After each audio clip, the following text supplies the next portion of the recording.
আমি আছি আপনাদের সাথে তাসপিয়া কালাম, আর আপনারাও আমার সাথে দেখেন।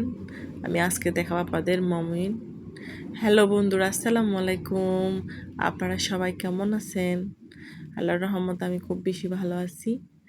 এই যে আপনারা দেখতে পাচ্ছেন, আজকে মমিনে ঘুরতে গেছিলাম, যে আপনাদের জন্য একটু ভিডিও করি। আমি যে আমার দর্শকরা দেখবে, আমি একটু ভিডিও করে নিয়ে যাই। এই দেখতে পাচ্ছেন আসলে স্বচ্ছ পানি, এত সুন্দর মমিন। এই যে কত সুন্দর দেখতে পাচ্ছেন, আসলে না গেলে বোঝা যায় না এত সুন্দর একটা প্লেস। মানে যে যাবে সে বুঝতে পারবে। এই যে দেখেন, মানে এখানে ছোট বাচ্চা মানে বড়রা কোনো কেউ ভাত নাই, সবাই দুল খাচ্ছে। আসলে জায়গাটা না মানুষের মন ভালো করার জায়গা। আপনি এখানে যদি মন খারাপ করে থাকেন, তাও কিন্তু আপনার মনটা ভালো হয়ে যাবে। আসলে জায়গাটাই এমন, এত ভালো লাগবে এখানে। কেউ যদি এখানে একবার আসে না, সে কিন্তু বারবার আসতে চাইবে, কারণ এত সুন্দর জায়গার মধ্যে কেউ কিন্তু মিস করতে চাইবে না। দেখছেন, আমার না সবচেয়ে বেশি ভালো লাগে এই জায়গার মধ্যে যে গাছগুলো রোপণ করছে, এগুলো বেশি ভালো লাগে।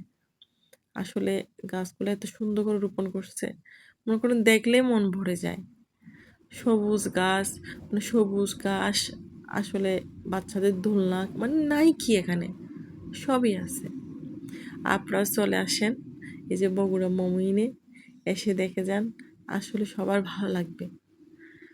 এত সুন্দর জায়গা যদি না আসে, তাহলে কিন্তু সব কিছু মিস হয়ে যাবে।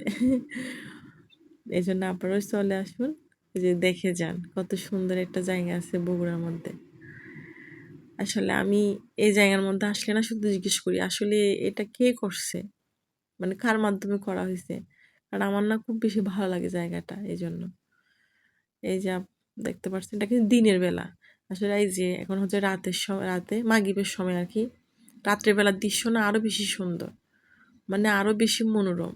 এত ভালো লাগে রাত্রেবেলার দৃশ্য, চারপাশে লাইটিং করা, আসলে তারপরে গান বাজতেছে, মানে খুব বেশি সুন্দর। আসলে জায়গাটার কথা আমি কি বলবো, আমি বলতে গেলেও বেশি হয়ে যাবে। এই জন্য আর কি বলবো। আপনারা সবাই আসেন, দেখে যান। আর আপনারা সবাই আমার পাশে থাকবেন, আমার চ্যানেলটা একটু সাবস্ক্রাইব করবেন প্লিজ। আসসালামু আলাইকুম।